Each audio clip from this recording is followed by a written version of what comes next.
Welcome to this short tutorial on how to make a simple latex material with seams. I've had a couple of questions on how I do this, so I thought I'd make a short tutorial on it. So this is the end product that we're going to make, a small latex ball with seams on it and some imperfections, just while we're at it anyway. So let's get started. We'll create a new project. And I'll just have to enable the screencast keys here again. There we go. So you can see what I'm clicking and pressing. So Control 2, take this ball, make it into a sort of a sphere. And we apply this and we do it again. So now we have some geometry we can play with. And we shade smooth it. There we go. Now we need to make some seams where we want the latex seems to actually be. So this is where I want them. So I'll right click and I'll click, where is it? Right seam, there we go. This isn't really gonna be like the one I made. Let's change this. So we're gonna do it like this, click seam, there we go. So this is how it's gonna look. And then we open up here, new window, and we go to the UV editor, and we already have a starting UV, but we don't want that, so we'll just unwrap this. Then down here we have these three islands. We click 3 to get the face select mode, then we click snapping because that makes it a lot easier, because we want to overlay all of these on top of each other. So we just put that there, this here, this one we want to flip on the x-axis, there we go, and then this one, there we go.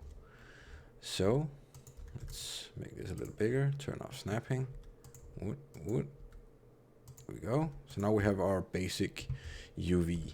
So what we want to do is we want to export this so that we can actually see what we're doing in the next program. So we go to seams here, and we call it seams UV, and we want the fill opacity to be 0, and we want it to be a 4K resolution. Export. And we need to wait for it to actually load to save it. There we go. So now it's saved it. So let's go to the shader editor. Here we have our very basic node setup, just the default one. And let's go to the application that I use anyway for doing the seams. You can use whatever application you like, really. I just like this because it's vector based, so I can easily change it afterwards. So let's go to the project settings here. Don't want to constrain. 4K, there we go. Then we want to add an image, the seams UV here. I really wanted this to be transparent, but it's not. Anyway, so what we want to do is that we want to just make a line where we want our actual seams to be. There we go, that's one line. And the next line coming along. There we go. So I don't know what I clicked there. Anyway, we want to create a shape out of this. I've already set it up to what I want it to be. Then we take this one away, and then we just have our transparent background with the seams as a white overlay or whatever. So we render this PNG, we call it seams. There we go. So we should have a seams PNG here. Seams UV, this should be fine. We go to Blender file, pull this in, and now it's being weird. It did this again just a minute ago. There we go. So we'll make this a non-color, and we want it to clip. Doesn't really matter, but let's just do it. And then we can see this is our seams. Wow. It's working. But we want the alpha channel. We do not want the color. We want the alpha. So what we want to do is that we want to mix this. So we'll make a mix RGB node. We'll put this into the factor. And then we will make a color here. This is going to be the main color of the material, and this is going to be the seam color. There we go. So if we take this and put in this, then we already have something. It's amazing. And here we can see that something is not working properly. That we can go in here and see that most likely, oh, this is not really easy to see. Here, this is not overlapping completely. So we need to cover these lines here. If we don't do that, then we're going to get these gaps. So let's just quickly do that.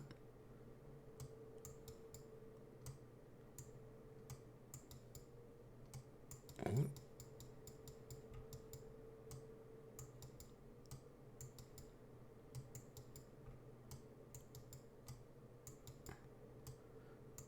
There we go. We'll render this again. PNG, seams. There we go. Oh, it's the wrong one. There we go. Ugh. So let's see if we can. There we go. Much better. It's so pretty. So now we have the basics. So let's see if we can ramp this up a little bit. If we take a bump node here, put it here, put that into the normal here. Then we take a math node. I can see that my screen keys have been disabled again or what? There we go. So Shift A brings up this menu. So we'll take the alpha again, then we'll multiply it, and we'll multiply it by something really low. I have a setting here. There we go. 0.001. And then we put that into the height. There we go. So now it should be rising a little bit. If we take it like this, there we can see. Now it's really, really low, so that it's almost not something that you can see. It's almost not visible. But let's see if it gets better. So what we want to do next is that we want to. Oh, I'm looking at my other screen here to see what I did before. I want to duplicate this, and then we want to make some imperfections to the material, because right now it's just too clean. Oh, here we can actually see the bump having an effect when we see it in the light. There we go. If we take this away, then it'll just be totally flat. You can't see that detail. But this gives us some extra funky detail. So what we want to do here is that we want to have some imperfections in the material. So let's start with the making a noise texture. We'll crank this up to 10 and detail to 5. Just have to make some space here because I need a bigger node right now. So we'll make a color ramp. Put this in here. And then the color here is going to go up here. It's actually not going to go there. It's going to go into the mix node, into the FAC. There we go. And then if we look at this, then we can see that this is what it looks like. So let's finish this first. We'll make a brightness contrast node here. Put this in here, put that into the bottom one, so that we actually get the same color. If I'm not going to do this, then this is just going to mix this color over the entire ball. And we want a color that matches the seams that we just made. So we'll do like this, because then we also get the seams colors in here, so we don't distort that. It's almost not going to be visible, but still, it's always good to do. Nice to have it the right way. There we go. So if we look at this, then we can see a slight difference in it. If we just had it like this, it's just plain, and here we have this slight, you can just see the slight details in it, that something is different. Anyway, if we go to this, then we're gonna take the roughness value, gonna play with that, we're gonna make another mix RGB node, we're gonna set this to screen, and then we're gonna take this color, put that into the FAC, and then I have two different colors over here that I'm just gonna paste in for now. There we go. See, these are really low values, 0.2 and 0.3. They're really close to each other as well. Put that into the roughness. There we go. Now it's starting to look like something. Now we actually got some, the surface kind of has some imperfections. It doesn't look so flat as it did before. So what we want to do with this as well is that we of course want these imperfections to have a influence on the height of the bump map. So we'll replicate this or duplicate it. Like this, like that, then this, and then we need a add node here. So we want to add these together. So pick the color there, put it into that one. And again, I'm just gonna copy a value here, 0.005. There we go. Let's just make some more space here. So if we zoom in, then we should be able to see some of the bump. Here we can see some of it. If we take this, mute that one, there we can see it's just distorting a little bit, giving that little detail. You can also crank it up, of course, then it'll look like this. But that's maybe a bit much. So I'll just keep it at an extra 0. So there we go. This, I think, was the basic material for it. Awesome. So one thing that is to be acknowledged is that if you zoom in a lot on this, you'll be able to see these nice steps here. That's not very pretty. If you go down here, then you can really see that it's really not pretty. And a bit of this is because that this Moho program, it only supports 8-bit color depth. It doesn't support 16-bit. Usually when you want to make stuff like this, you want it to be 16 bits with displacements and stuff like that. We could actually also do this, make a displacement. Let's try that, just for fun. I didn't do that before. So let's try doing it. If we take this one, take the value into the height, the mid-level to 0, and then we have to go to the material here, and we need to set the settings, viewport display. Where is it? Is it the surface here? No. Where is it? Is this in Eevee? It's in Eevee. Oh no, we want to use cycles. There we go. So now we get the displacement here. No, that's not the one. This one. Displacement and bump. There we go. And you can probably hear my computer just ramped up its its annoying helicopter sound. Oh, it stopped again. Oh, nice. Anyway, let's see if we can. Does this work at all? Doesn't work at all. Doesn't work. Doesn't do anything. Not really. The scale is even 1. Doesn't work. What happens if we do this? Ah, it is having a little effect. It's very subtle. Anyway, let's just keep it like that. It all helps. Cool. So yeah, Cycles is using a little more hardware than Eevee does. And now my cat came to say hi as well. Oh my god. Anyway, in order to fix the or sort of mitigate it, this step thing, you can go to Photoshop and then take the seams here that we have. Yeah, hi cat. And what we want to do is that we want to take the mode here, set it to 16 bits, and then select the filter and blur it. I think we need to do this twice. There we go. So now we can see that it's actually blurred along this line. click open, there you can see that we have these steps, a little bit more steps. It's hard to see here, but blur sort of, yeah, removes the stepping. So what we want to do is just save it, Control S, woohoo, nice.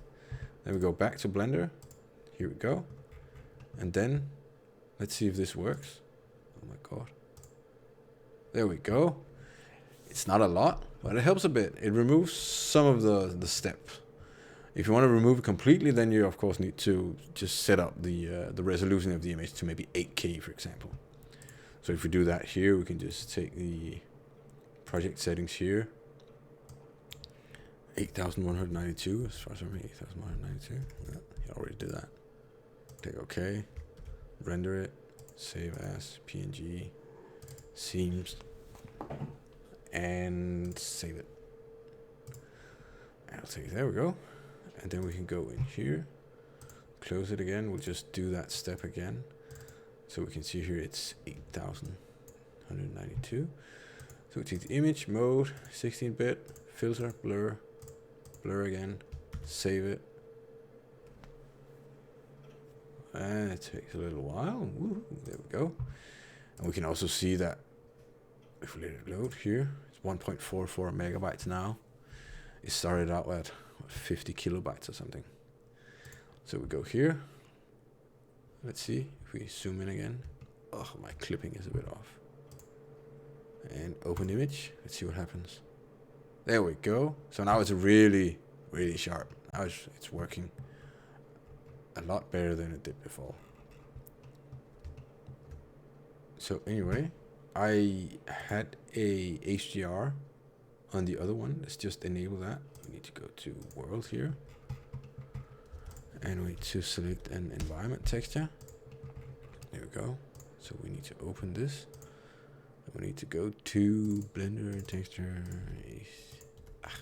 Doesn't support pushing keys. H. Oh my god, I'm too far. HDRIs. And then I had the, where is it? Courtyard. I'm using the PNG version for this because the other one is 96 megabytes. But these are free. I can't remember where I got it, but it was one of I can't remember how to pronounce his name, Mitchnev or something. Tutorials on YouTube. He had this, so we're just gonna put it into the color. There we go. So now it generates some more detail. So yeah, this should kind of be it. Let's see if we go to Eevee again, see what it looks like there. Oh, loading. There we go. This is the Eevee version. It's a nice thing about Eevee and Cycles. You can just switch between them. Mostly. It doesn't matter. So, one thing I forgot is the color ramp here. If we look at it, then we can see that it's a mess. So what we want to do is that we want to tighten these up a little bit, or whatever you call it. So if we take this, put it to a 0.5, then you can see that it's changing it, so it's becoming more black in the black areas. And we can make this a 0.75, so making it more white in the white areas, so we get a more defined texture. If we go back here now, then you can see that it's actually, you actually have the detail is a bit more prevalent, visible or something. So if you really tighten it up, then you can start to see that it's getting pretty funky.